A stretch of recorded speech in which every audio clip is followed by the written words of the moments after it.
For this next video, we're going to take a look at position, velocity, acceleration, and just in general derivatives as rates of change.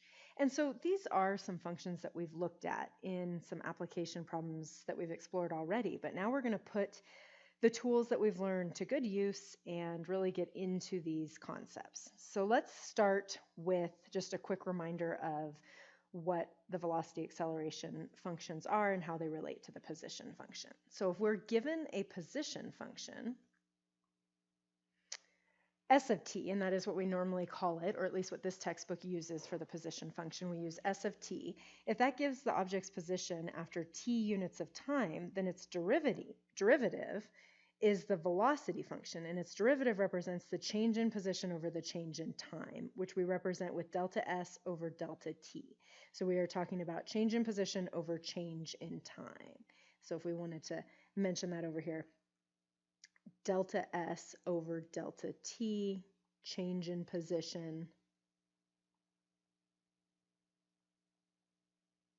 over change in time. Now this is a concept that we've been exploring since the very first day in this course, the very first section, the very first video, where we explored average velocity and how do we come up with this idea of instantaneous velocity. It was one of our motivations for needing a limit. So now we're coming back to it now that we have all these tools with derivatives, and we're going to get into it a little bit more. But remembering that change in position over change in time is where we're going to get our velocity function. And we are looking at our instantaneous velocity, of course, not just average velocities anymore. Now we get into those instantaneous velocities.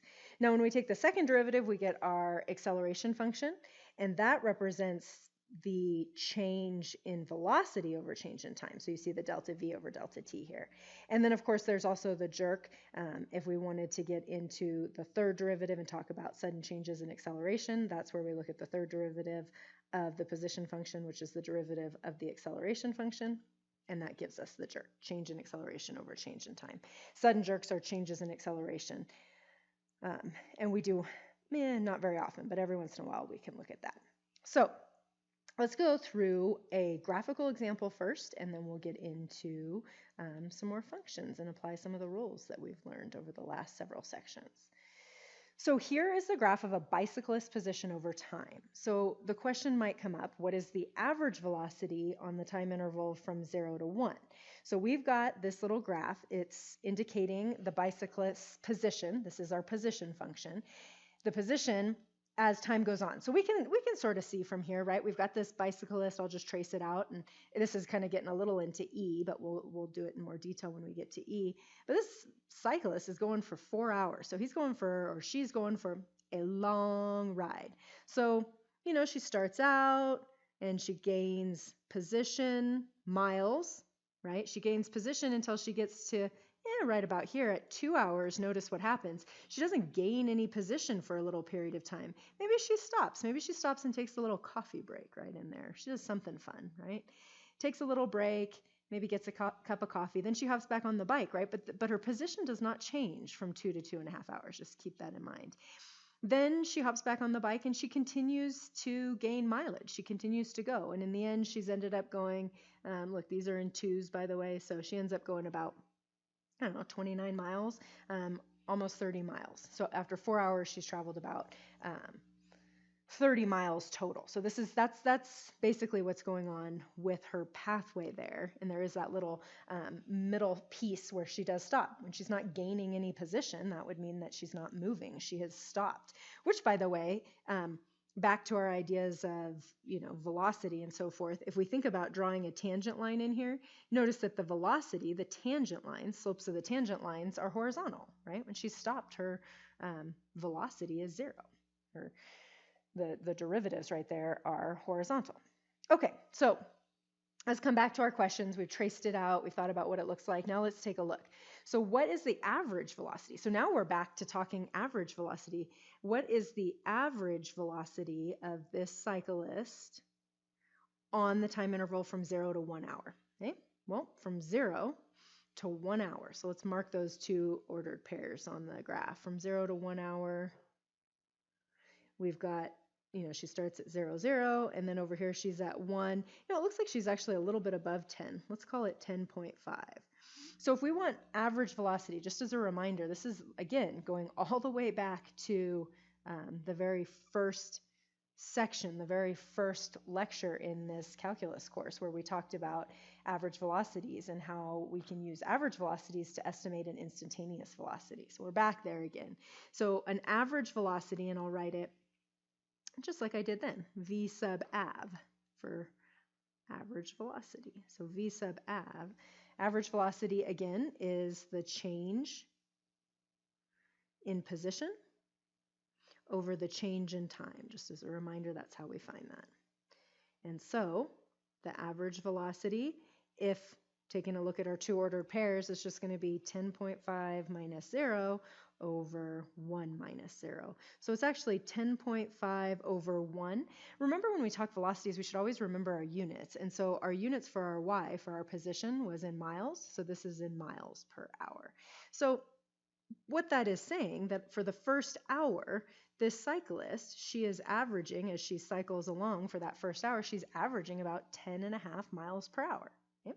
Well, it's about how fast she's going over that first hour on average. Now, at any given moment in time, she has a different instantaneous velocity, but on average, that's what she's traveling. Okay? And speaking of instantaneous velocity, the very next question says, what is her instantaneous velocity right at t equals 1? So how fast is she traveling right at that moment in time, that instant in time, that infinitely small moment in time? How fast is she traveling when she hits that 1 hour mark? What is her instantaneous speed? If we could calculate what her instantaneous speed is, what would it be at that moment in time? Well, we do know now that we can do that calculation. If we had a function, we could pull out our derivative tools, take the derivative, and calculate what that instantaneous velocity is right at 1. We don't have a function per se. We have a graph of a function, but we don't have the actual function's definition in terms of taking a derivative. So we have to do this using the graph. And so how do we find an instantaneous velocity with the graph? Well, we draw a tangent line and we calculate the slope. So we would come in here and we would say, let's get like right about there. My ruler looks pretty good right there. I'm going to draw that tangent line. And I don't know, trying to make sure I have enough space so I can find some ordered pairs to find the slope. Okay, so now we're going to say, what is our instantaneous velocity at 1 second? So what is the instantaneous velocity at 1 second? I'll write it that way. So velocity instantaneous at 1 second, or at 1. I'm going to get rid of the second part. So what is it at that? That's going to be the slope of the tangent line at 1 second. So let's figure out what that would be. And it is going to be an approximation, of course. So let's get in here. Approximately, so this ordered pair we know is at 1. We know we hit 1 and 10.5 at that point. And let's see if we can estimate another point pretty close. Well, let's see, right here at 2. Looks like this ordered pair would be about 2, and this is 26 on the y-axis. So it looks like we're about 27 miles right there. Okay, so those are our two ordered pairs. So we'll just use our slope formula. So this is going to be 27 minus 10.5 over 2 minus 1. And we get approximately 16.5 over 1. And again, we remember we have units here, right? So this is in miles per hour. And so what we could say is that right at 1 hour, so her instantaneous velocity, or this cyclist's instantaneous velocity at 1 hour, right after she's been cycling for exactly 1 hour, at that moment in time, her instantaneous velocity is approximately 16.5 miles per hour. So just compare that to her average velocity, right? Over that time period from 0 to 1 hour, her average velocity was 10.5 miles per hour. But right at 1 hour, she was going quite a bit faster. She was going 16.5 miles per hour. And so we can see that also on the graph. If you kind of trace out this graph, maybe with a highlighter, come back here and we trace out that graph, you can see that she is speeding up. Like the slopes get steeper. In fact, I'd say at 1 hour, they're about as steep as they get on this pathway. And then they actually get slower, right? The slopes, if we think about how we talk about slopes, right? Think about steepness of slopes. You can see the slopes are getting less steep. If we pulled our ruler out again, we can see those slopes, right? They're starting out down here. She starts out not going very fast, and then the slopes get steeper, steeper, steeper, steeper, steeper. They hit that point in time, and then they get slower, slower, slower again until she gets to that. I think we talked about it being a cup of coffee here a second ago, until she gets to that little time period where she's not moving at all for about a half hour, and then they go back up and start increasing again, slowly at first, and then getting steeper and steeper until she finishes her ride at that 4 hours. Okay? And so her instantaneous velocity is significantly faster at that moment than her average velocity was over that whole first hour.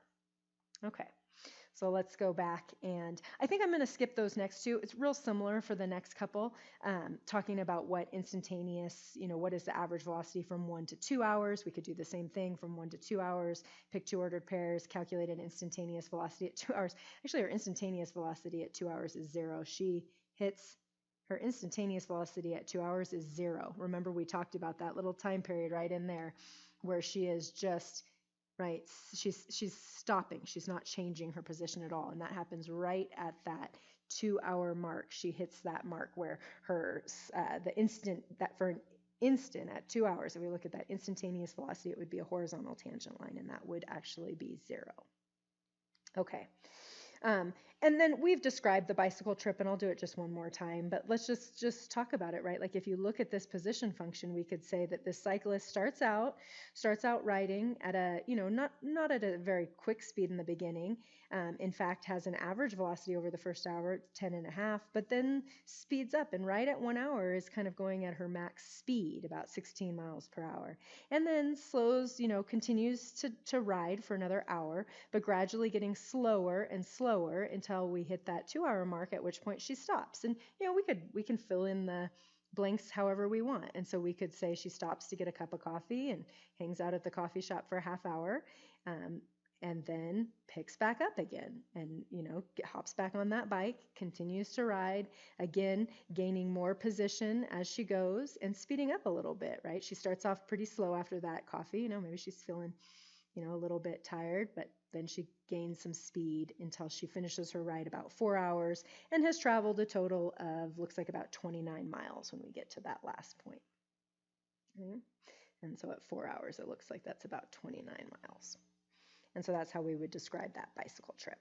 Okay, let's go ahead and take a look at an example where we actually do have the function and work with the actual velocity and acceleration functions for this next example. Okay, so let's take a look at this. We've got a particle, and this particle is going to move along a path according to this position function. S of t equals t cubed minus 9t squared plus 15t plus 10. In meters after t seconds. So we are talking about a particle, and this particle, we can think of our path in a way as being, just a horizontal line. That was a bad horizontal line. A horizontal line. And we have a particle that's starting somewhere on that horizontal line and is moving along that pathway. Now, this particle can move forward and backward, by the way. I want to be clear about that. So it can go, to the right of its original position and to the left of its original position. So let's keep that in mind when we're talking about this. Okay, so let's start with the basics. What is the particle's position after 8 seconds? Well, we would use the position function to find that. So the particle's position after 8 seconds is simply going to be s of 8. So it's going to be 8 cubed minus 9 times 8 squared plus 15 times 8 plus 10. And while I could plug and chug that by hand, I'm going to go to a calculator and see what that is. So we have 66 meters. Okay? So that particle is at 66 meters. Now, I want to take just a quick second here and mention before we even talk about the next question that says what is the particle's displacement, because that is going to be an interesting fact. And I want to think back to what I mentioned at the beginning about thinking about where our particle actually starts. And I want to notice, let's do this in red. I want to make a little note here. And I want to note that the particle doesn't start at 0. Notice that the particle's position at 0 is actually 10.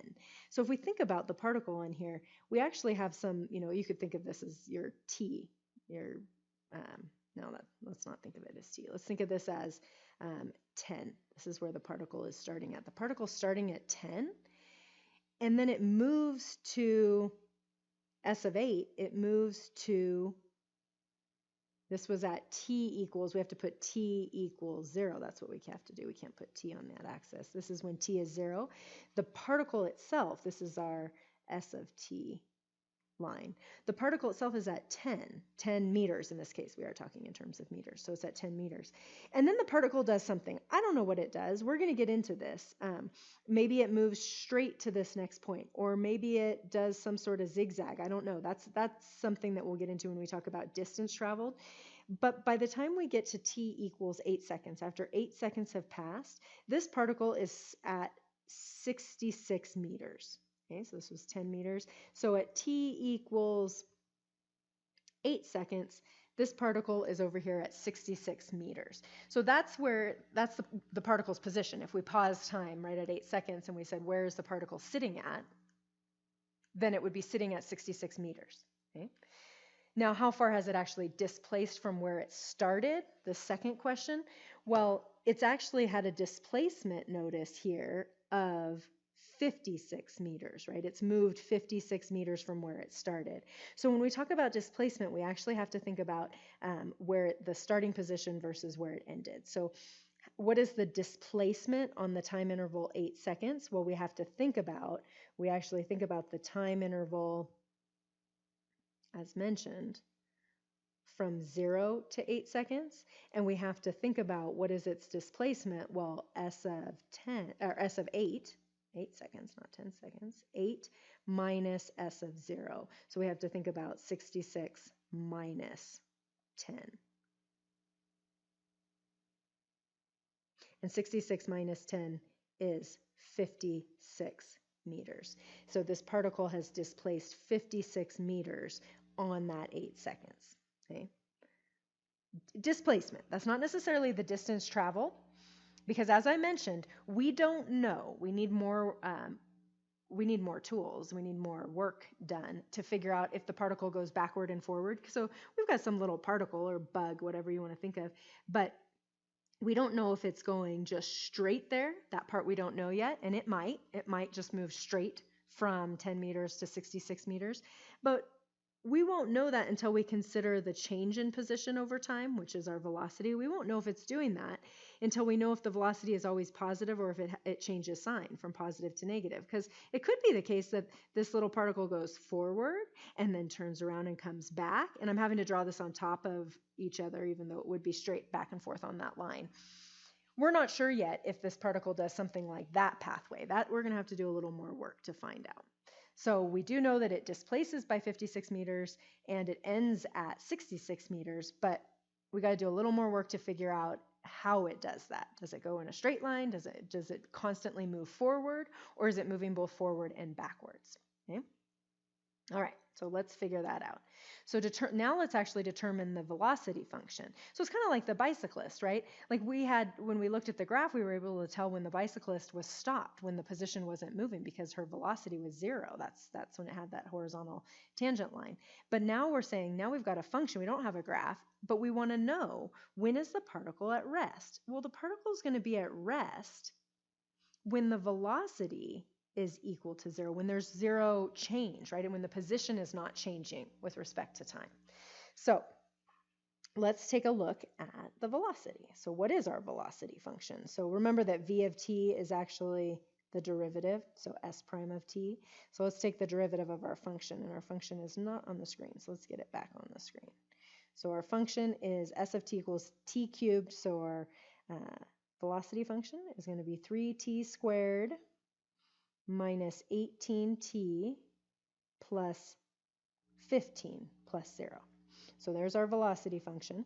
So our velocity function, and now to figure out when the particle is at rest, well, the particle is at rest when the velocity is 0. So the particle is at rest when the velocity is 0. So let's figure out, when is the velocity actually equal to 0? So when does, I'm going to zoom in a little so I have a little more space. So when does this velocity function equals 0? So let's set this equal to 0. 3t squared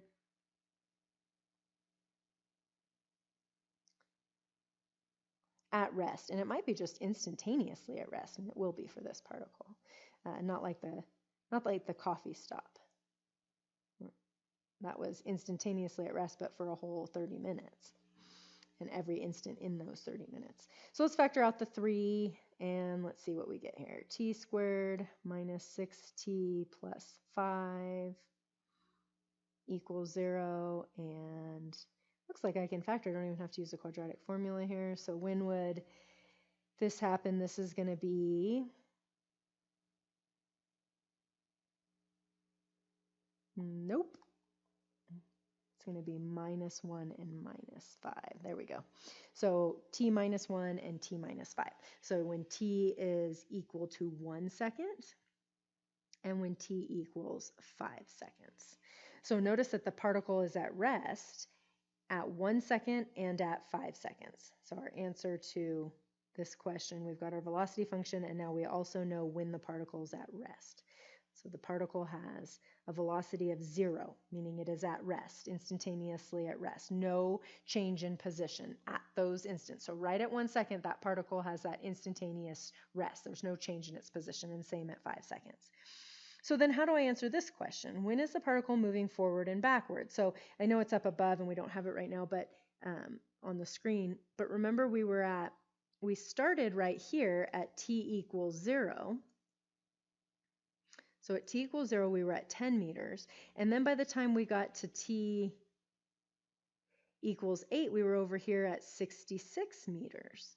And so the particle displaced 56 meters over those 8 seconds, but we've just found that at 1 second and at 5 seconds, the particle was at rest. So what is happening? Well, we got to figure that out. And so what we're going to do is we are going to look at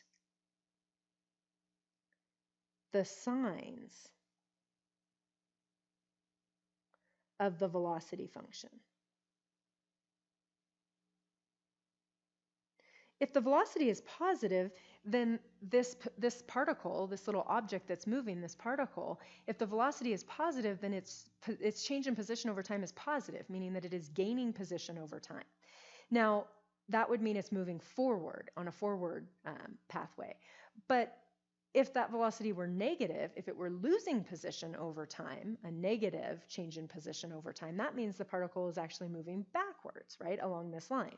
So we're doing one or the other, or we're at rest. Well, at those points in rest, you can't move from positive to negative without having a 0, right? You can't change from a negative number to a positive number without passing through 0. So those points where we're at rest are places where we might change from moving positive to negative. And so when we look at the signs of the velocity function, the nice way to do that is to just create what's called a sign chart. So let's just create a little sign chart. We'll let this be t, and we'll say, well, we know at 1 second and at 5 seconds that we are actually at 0. So at those particular spots, those are kind of like my interesting points. Those are places where we know that the velocity is equal to 0. So we know at these points that v of t equals 0. So what's happening on the time intervals on either side? And I'm going to, by the way, I'm also going to put 0 because we're not going to have less than 0 seconds. I mean, that would be weird if we could go backwards, negative time. That doesn't make sense. So let's put 0 seconds on there as well. You know what we might as well do too, is we might as well extend this out because we're actually only going to 8 seconds. So we might as well put 8 seconds on here too.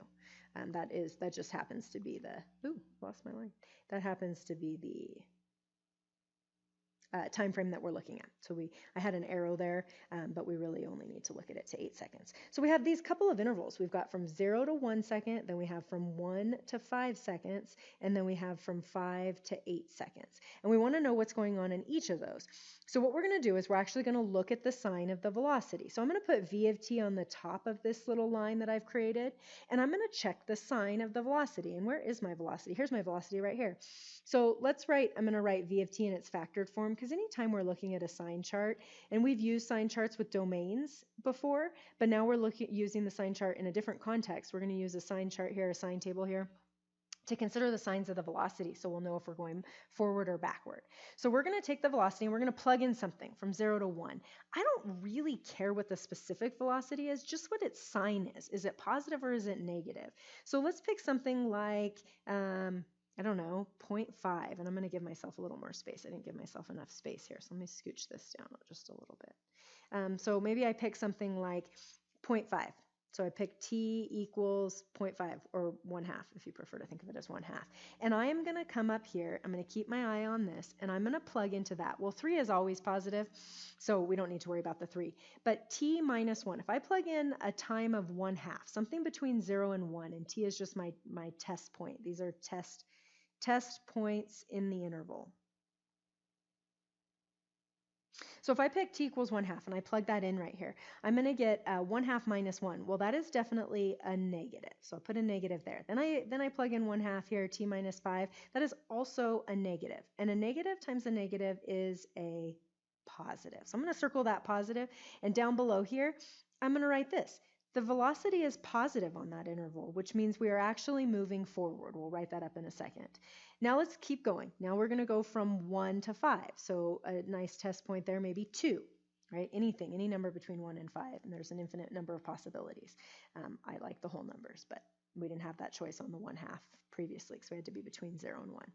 So we take 2, plug 2 in. Again, 3 is always positive, so I don't need to worry about that. But I plug 2 minus 1, and I get a positive. And then I go 2 minus 5, and I get a negative. And so this result on this little interval, the velocity is negative for all points, because I've tested these. I know that at 1 and 5, that's the places at 0, the places where it might change. So everything between 1 and 5 has a negative velocity every time, which means our little particle is actually moving backwards because it has a negative velocity on that piece, that time segment. Now let's keep going. So from 5 to 8, maybe we pick 6 or 7, whatever. Pick a number. Plug it in. Again, 3 is always positive. I'm bringing my eye up to this highlighter. 6 minus 1 is going to be a positive. That's going to be 5. And 6 minus 5 is also positive. So we have a positive result for all the times between 5 and 8 seconds, which means our velocity is positive. Our change in position over change in time is positive on that time interval. And so a positive velocity, note for this particle, when v of t is greater than 0, right? When it's positive, not running off the screen. When v of t is greater than 0, when it's positive, we are moving forward.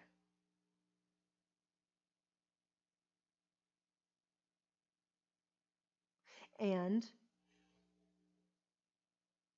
when v of t is less than 0, when we're negative, we are moving backward. So I've said that out loud, but let me write it up. Okay, so now let's answer the question. So when is the particle moving forward and when is it moving backward? Well, it's moving forward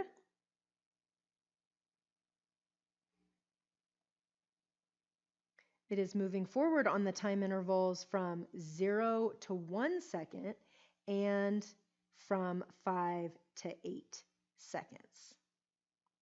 And it is moving backwards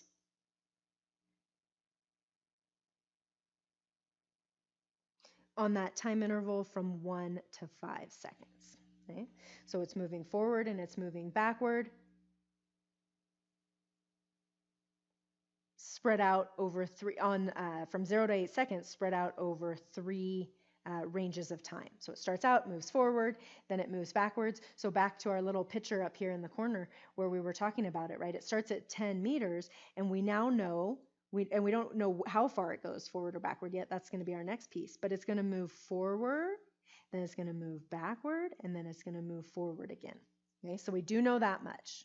Okay, now to figure out exactly what happens, and that's what this part is. What is now the total distance traveled by the particle in those 8 seconds? Well, to do that, what we have to do is we actually have to think about each of those pieces. So we have to think about 0 to 1, 1 to 5, and 5 to 8. So what we need to do is we need to figure out where's the particle, well, we know where it starts actually already, but we would have to figure out where it starts and where it ends on each of these intervals and then calculate that total distance. So what we need to do is figure out the absolute value of s of 1 minus s of 0.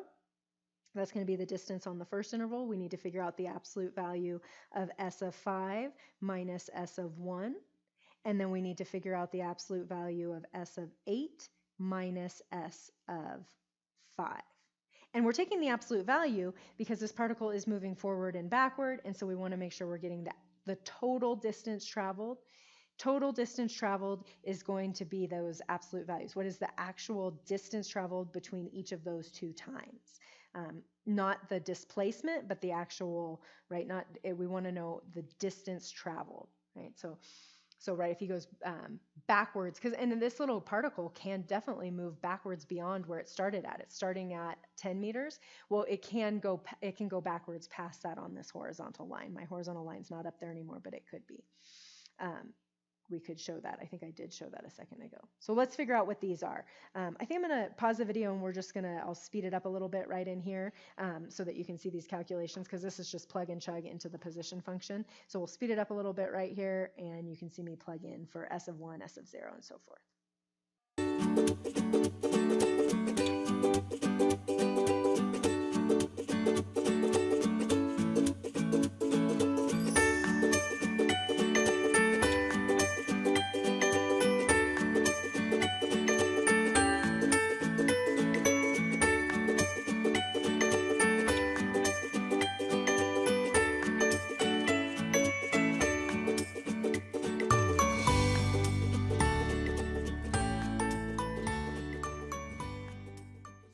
So there I did it. I just did the calculations and sped that up so that you could just see those calculations happening a little bit faster, because a lot of that was plug and chug into the calculator.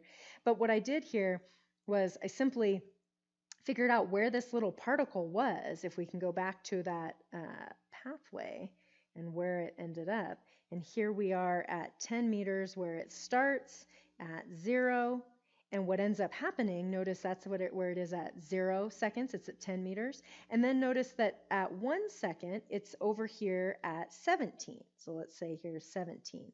So here now is 17 meters. This is where it ends up at 1 second. So here's that pathway, and that total distance right there is that 7 meters. So it travels the 7 meters over that first 1 second.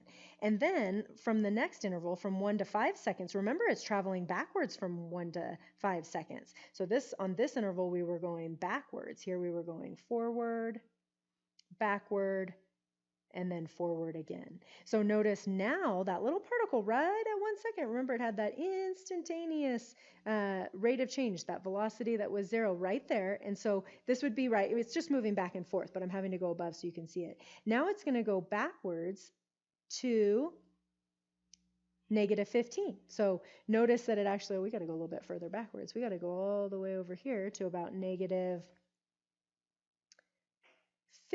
meters on this pathway. And this is where it hits at t = 5 seconds. And then this little guy, again, has that instantaneous velocity of 0 and shoots out way over here until it ends right here at 66 meters at t = 8 seconds. And these were all in seconds. These times are all in seconds. So you can see that pathway where it moves forward, backward, forward. And what we've done is this piece from here to here was that 7. This piece from here to here I calculated was 32 meters of displacement here. So 32 meters of distance, total distance. And then from -15 all the way to 66, that ends up being 81. And we have to add up all of those. We want to know how far this little guy traveled. This little particle has been busy over those 8 seconds. It goes forward, backward, forward. And even though it only displaced from 10 meters to 66 meters, it actually traveled a total distance of 7 plus 32 plus 81, or 120 meters. Okay? So now we have the whole picture. So remember, before we only knew kind of the big picture of what happened, where it started and where it ended on those 8 seconds, but now we have much more detail. Now we know that it's moving forward and backwards. Okay, so let's keep going with this particle because there's more that we could even ask, right? What if we wanted to know not just when is it moving forward and backwards, but when is it speeding up and slowing down? So when is this little guy starting to move faster and faster, and when is he moving slower and slower? When is he slowing down? And so we have to think about actually how the velocity changes now. And so when is the particle going to be speeding up? When is something going to be speeding up? When is an object in motion going to speed up? And so let's talk about this. So when does an object in motion, let's write it this way, an object in motion, not just this particle, but in general, an object in motion is speeding up, getting faster. Okay? An object in motion is speeding up when the velocity is positive and getting more positive, right? When it is increasing. And that's going to happen when both the velocity and the acceleration are positive. Okay? So when both the velocity function is positive and the acceleration function is positive. But another time it can happen, another reason, right? We talked about this particle moving in two different directions, both forward and backward. So if he's moving backward and getting more, moving in a faster direction, negative, that is when both the velocity and the acceleration are negative. So in general, when the signs of the velocity and the acceleration are the same, okay, that is when an object is going to be speeding up. Well, how is an object going to be slowing down? Well, that's going to happen when the velocity is positive and the acceleration is negative, making the velocity less positive, or the opposite of that, when the velocity is negative and the acceleration is positive, making the velocity less negative, right? And so this is an object will be slowing down. An object in motion will be slowing down.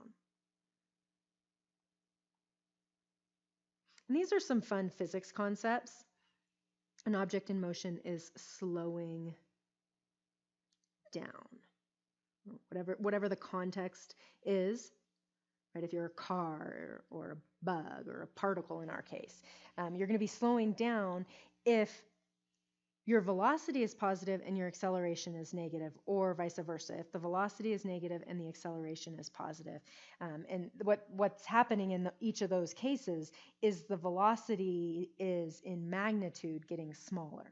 Okay? So you're slowing down. Versus the other scenario, speeding up, when your velocity and acceleration are both positive, what's happening is your velocity is gaining, right? It's getting more and more. It's speeding up because you're adding to it. It has a positive rate of change. And same thing if it's negative. You're adding to it in magnitude if it's negative. So how do we figure this out? Well, of course, what we're going to have to do is we're actually going to have to compare velocity and acceleration. So to do that, we need the acceleration function. And so remember that the acceleration function is the derivative of the velocity function or the second derivative of the position function. And our velocity function is lost way back here somewhere, so let's write it down. All right, where is our velocity function? If I can find it. There it is. All right, let's copy that guy. All right, so I grabbed a few things. I grabbed our velocity function, but I also grabbed the velocity signs, the signs of our velocity on our interval from 0 to 8 seconds, because remember, we have to compare velocity and acceleration here. So let's go ahead. So acceleration, second derivative of the position function or the first derivative of the velocity. So I'm keeping my eye up here on that velocity. Our acceleration function is going to be 6t minus 18. And so again, let's figure out when is the acceleration actually 0, because that's going to help us to figure out when it's positive and negative. So when does 6t minus 18 equal 0? And of course, that's when t equals 3. And so what I'm going to do is I am going to actually create a little acceleration chart, and I'm going to stack it right, since I have to compare these to figure out when they have the same signs and when they have opposite signs. I'm going to stack them right on top of each other. So we have 1 to 8 seconds. That's the intervals that I'm looking at. And I just need to figure out signs of acceleration now so I can compare that to the signs of the velocity. So we've got, let's see here, 3 was our break point. So 3, by the way, comes kind of right in the middle here, about there. So 3 seconds. And my acceleration function is pretty simple. It's just 6t minus 18. So when I think about my intervals here from 0 to 3 and from 3 to 8, I can pick a number in there, or I could even just think about what this 6t minus 18 looks like. But if I pick something from 0 to 3, like I'm going to just say in my head, I'm not going to write it down, I'm going to just pick 1. If I plug that in here, the acceleration is negative on this realm from 0 to 3. And then from 3 to 8 seconds, if I pick something like 5 and I plug that in, I'm actually going to get a positive acceleration. The acceleration becomes positive after 3 seconds. So the acceleration is positive on that range. And so now what we have to do is we have to look at each of these regions, and we have to say, and that's why it's nice to have it stacked on top. What we have to do is we have to look up at our velocity, and remember, let's talk speeding up first. Remember that this object is going to be speeding up when both the velocity and the acceleration have the same signs. So when do they have the same signs? Well, notice that, and it might help if we put in some, let's put some dashed lines down here.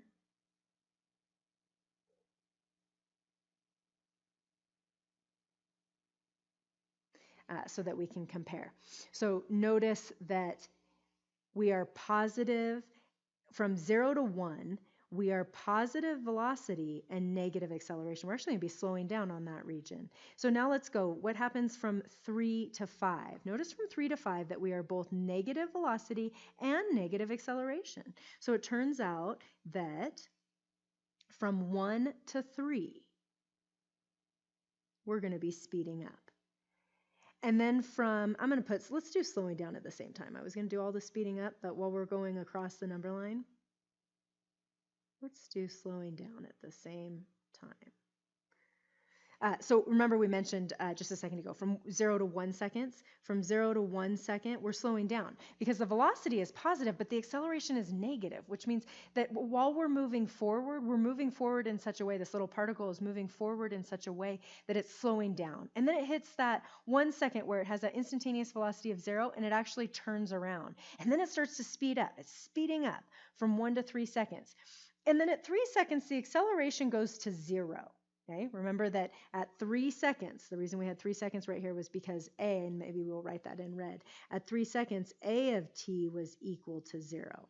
So at 3 seconds, the acceleration has that moment in time where it's 0, and then it goes positive. And so what ends up happening is now we're moving backwards, but our acceleration is positive, which means it's actually slowing down this little particle. And so this little particle now is going to be slowing down from 3 to 5 seconds. So from 3 to 5 seconds, we are also slowing down. And then we hit that 5-second mark, and all of a sudden, the particle's velocity has gone to 0, and it's turning around, and now it's moving back in a forward or right direction, right? It's moving to the right, forward on our little line. And so now that little particle is moving forward, and the acceleration is positive, which means it's just going to get faster and faster, and that means it's speeding up. So from 5 to 8 seconds, and in fact, actually all the way to infinity, I started to put in an infinity, it is actually speeding up. But we stopped at 8 seconds. So we are speeding up when both the velocity and acceleration have the same sign, positive or negative, and we are slowing down when the velocity and the acceleration are opposite in sign. Okay? And so this is, if you want to, I'll zoom in on that. If you want to make a note of that. And again, it's definitely physics concepts, but since we are in calculus and physics is really applied calculus, we can really take a look at this and get into this. And this is a fun applied example. And I know it was a long example. This video went long, but that was a good one.